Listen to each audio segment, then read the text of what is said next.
श्री स्वामी समर्थ सगळ्यांना। तर आजच्या व्हिडिओमध्ये मी तुम्हाला खूप सोपा आणि साधा असा एक उपाय सांगणार आहे। तर आपण बघतो बघा, एकेकांच्या घरामध्ये वरचेवर आजारपण असतात, काही केलेही तरी कमीच होत नाही। ते खूप डॉक्टर करूनही जर कमी होत नसतील तर काहीतरी दोष हा नक्कीच असतो।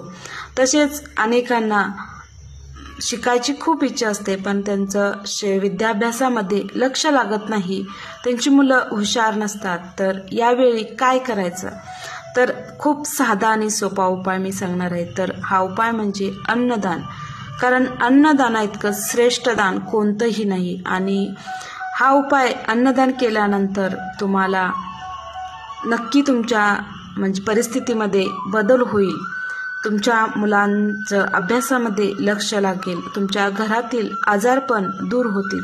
कारण ज्या वेळेला आपण मनापासून अन्नदान करतो त्यावेळेला ते अन्न खाऊन जे व्यक्तींना आपण अन्नदान करतो ते आपल्याला आपोआपच आशीर्वाद देतात, त्यांचा आत्मा तृप्त होतो आणि ते समाधानानं आपल्याला आशीर्वाद देतात।